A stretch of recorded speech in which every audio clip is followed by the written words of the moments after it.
That's right. Oh, my voice is still struggling from the event Sunday. I'm not used to like 12 hours of talking in a row.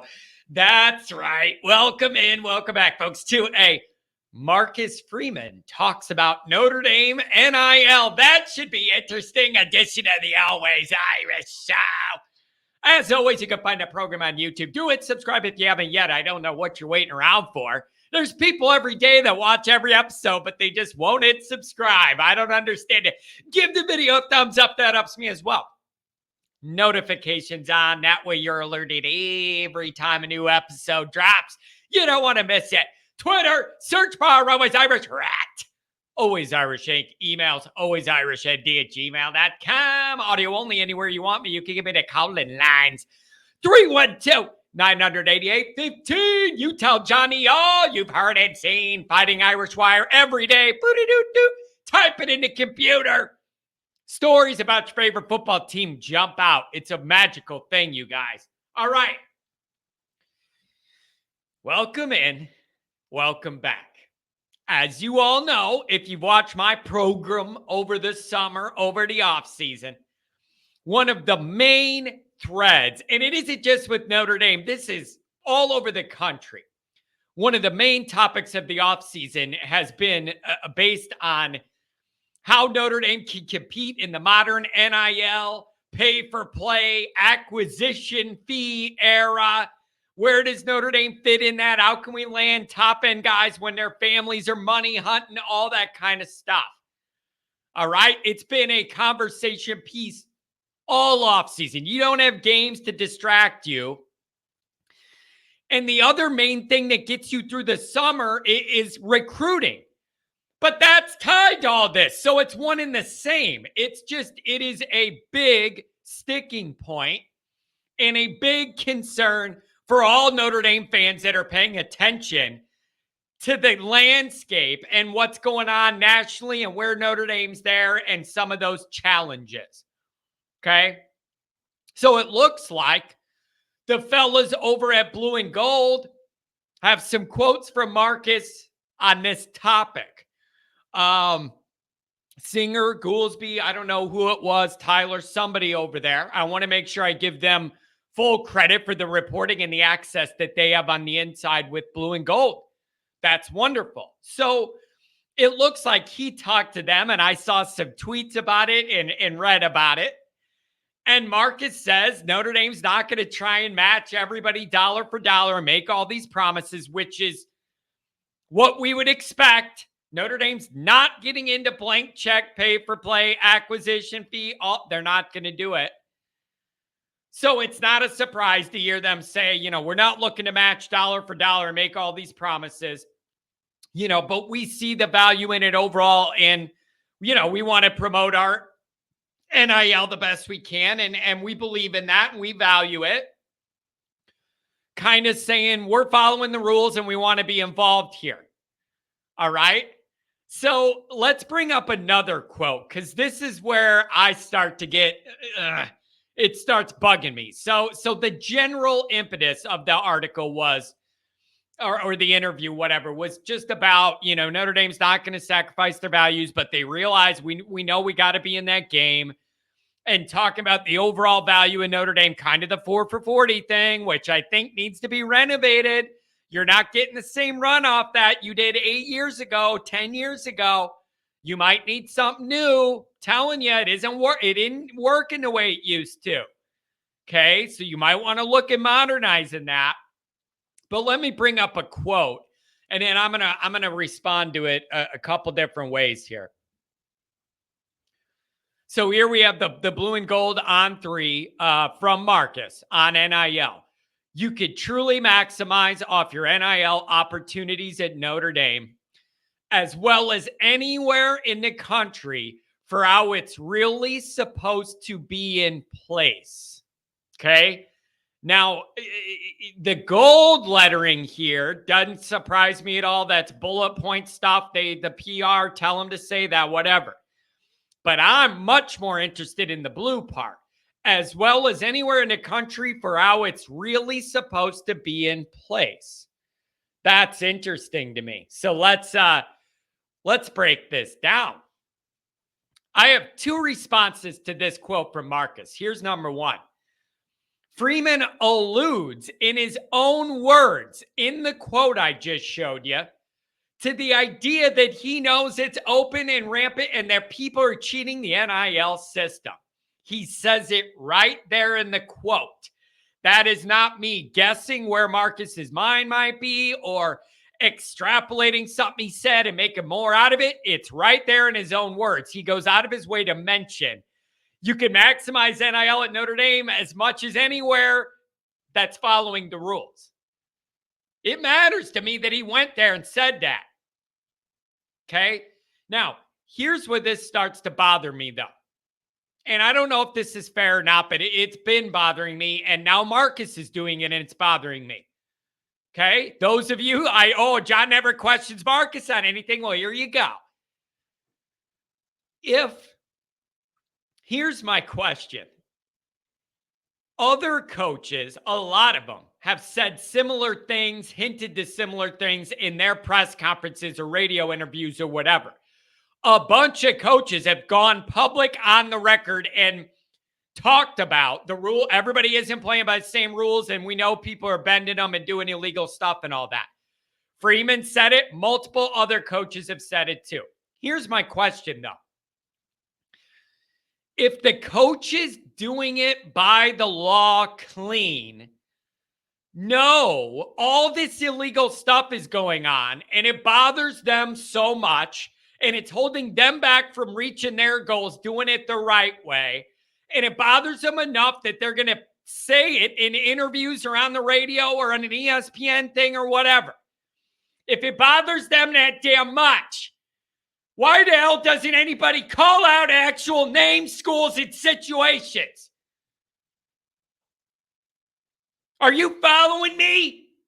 If it hurts your ability to recruit and it's holding you back and you know what's going on and what schools are doing what and all of this, call them out by name or stop complaining about it. That's about where I'm at with this NIL thing. I don't understand it. They all get out there and say, oh yeah, we're doing it clean, but we know we're up against this and that and this and this. They all know what schools are doing what, where the money's coming from, how it's going, and how it affects their individual recruitments with each of these guys and their families. These guys know those details because they're in those rooms, hearing what's offered and being told to Marcus, if you're not in this ballpark, you ain't talking to our kid.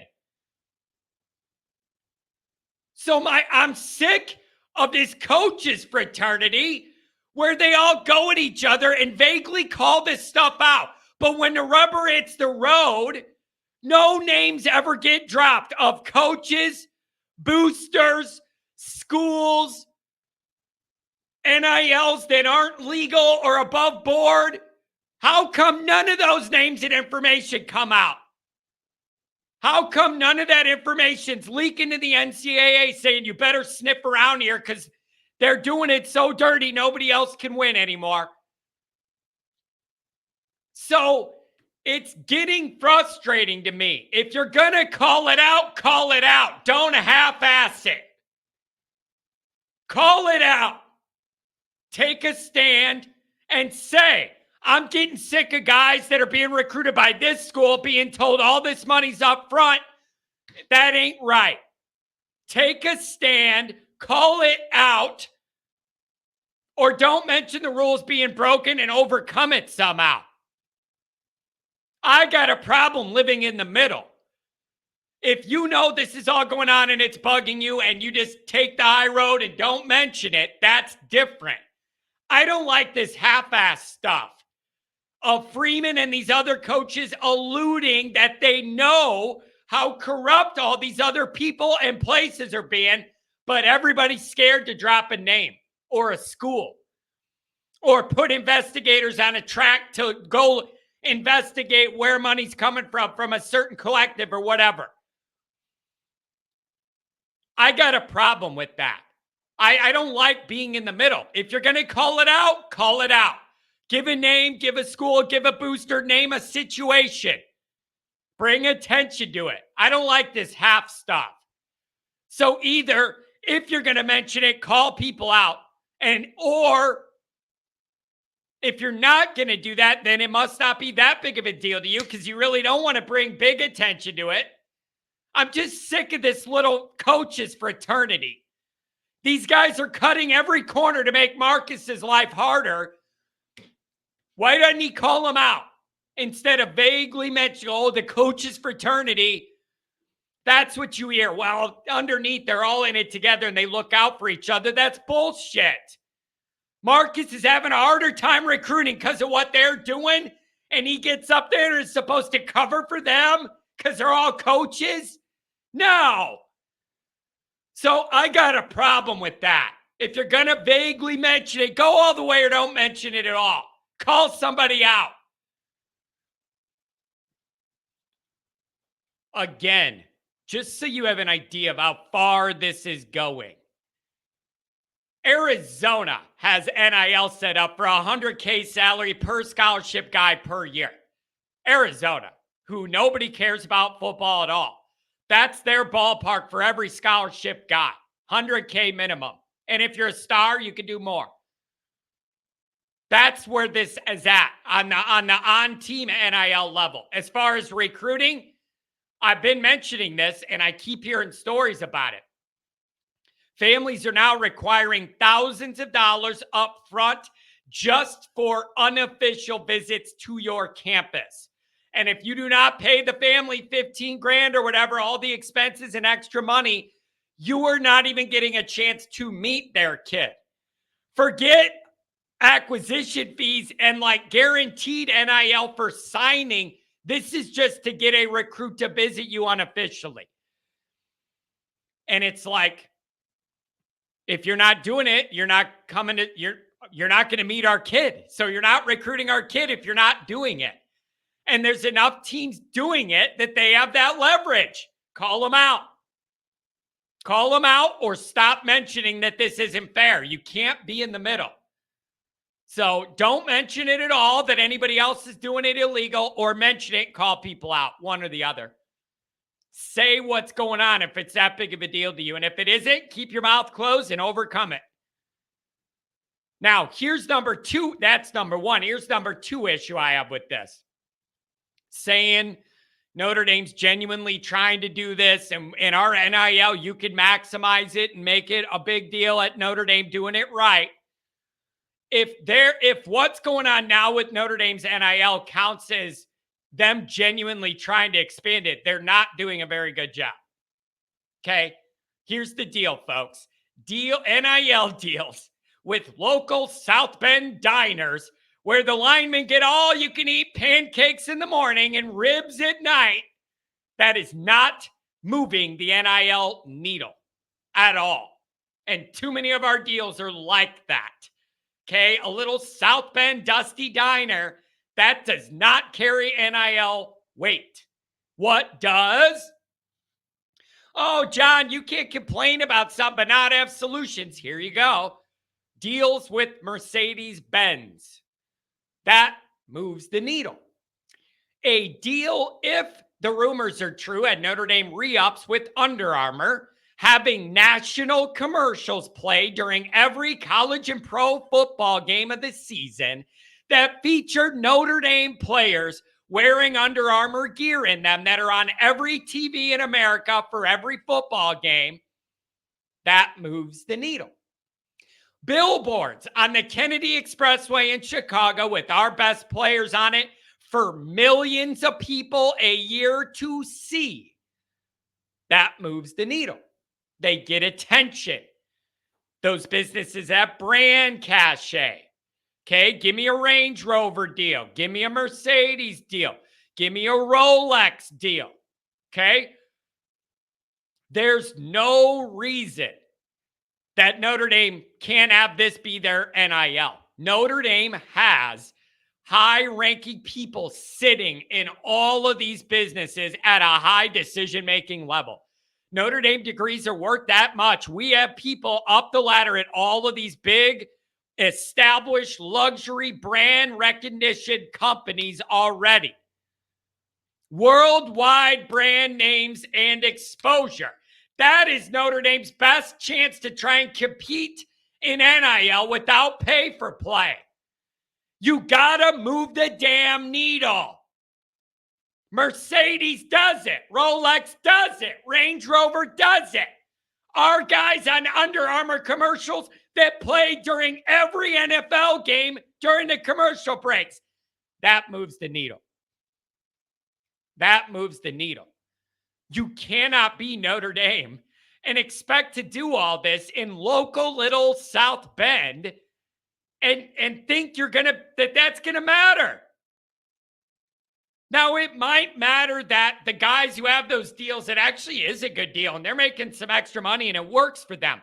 But as far as changing the national narrative, if you're not doing pay for play and paying for all these fees and all that, you got to find a way to make what you are able to do the most appealing it could be. A deal with Rolex moves the needle. A deal with Gucci or a luxury clothier moves the needle. Range Rover, Mercedes, I'm just looking at high leverage brands. That moves the needle. I could see some guys having to think about turning down upfront money to think about what could be of them building a relationship as a teenager with one of these brands and where that could lead. Whether they make it to the NFL or not, that's a relationship that can last. That's Notre Dame's angle. But you can't have a free rib dinner deal for linemen at a South Bend diner and call that NIL. That is an absolute joke. Loud and proud with it, shoot bigger, and have nationally recognized brand names linked to our guys. That is the obvious path for Notre Dame here to do this legally and get some more attention with it. Okay? It can't just be where you only hear about Notre Dame NIL if a player tweets that they got a deal. That's not moving the needle. Be loud and be proud and be out there and grow it legally, but offer something the other schools can't. Relationships with these luxury brands where Notre Dame has people sitting at eye levels all over the country.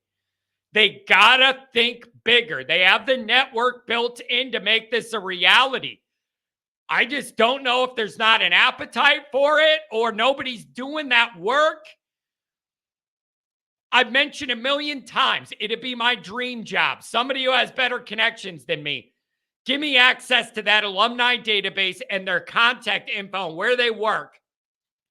And give me 6 months to work through that and pitch these people and come up with unique ideas based on their company and their product, how I could tailor it to Notre Dame and present them these ideas that are wins across the board for everybody involved. This is not hard to do. It takes effort, though, and proper messaging. Somebody hire me to do it. It'd be my life's mission to help get this in a more competitive area for Notre Dame. I will drop everything and work till my hands fall off to get this done so we could succeed. So both of these points annoy me. Freeman's thing of kind of calling out people, but without saying anything annoys me. And saying, you can maximize NIL here better than anywhere else. Not if you're just in little old sleepy South Bend off the toll road. I love that little town, but you need to get into Indianapolis. You need to get into Chicago. If you really want to piss people off, do some things at Columbus. That's what you need to do. Get into New York. Get into LA. Get into that market. I'm not saying this has to be bigger than just South Bend for Notre Dame to compete if they're not offering a straight up money. You got to come up with something bigger on the legal end. This is it.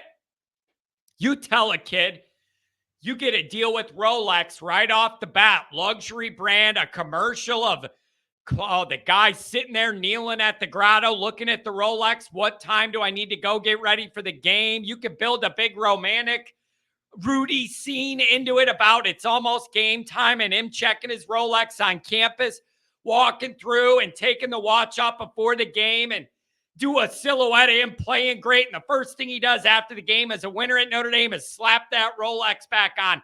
and hit the town or something, dude. Get creative. Somebody with power, tell them to give me a meeting so I can pitch this. It's a no-brainer. I've been saying this is Notre Dame's path since the day the court system said NIL was legal 3 summers ago. I said, if they're not already working on this database, somebody's dropped the ball there, needs to be relieved of their duties. So I don't know, you guys. I don't know.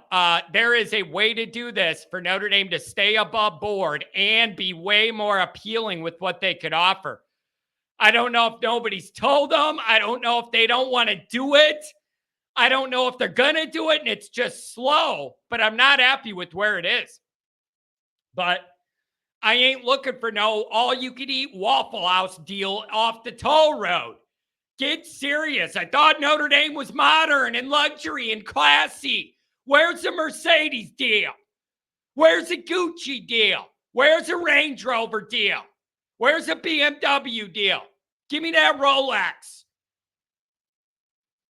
Think bigger. This is Notre Dame. Bigger things are possible, but you got to be in it to win it. And Marcus, I love you. And I feel bad that you're here and you got to fight all this illegal stuff and you're not able to go there and you're trying to do it clean. But I'm telling you, dude, I don't like it when you half-ass call people out. Either don't mention it at all and do it your way clean, or mention it and go all the way and go, I'm sick of guys coming here saying this and this and this school are offering them this stuff up front. Are you going to do it? And if not, start calling people out. I'm sick of these coaches complaining, but when the rubber meets the road, they cover for each other. It either bothers you enough to blow the whistle on them or it doesn't. I'm not letting you play it in the middle anymore. Have a good one.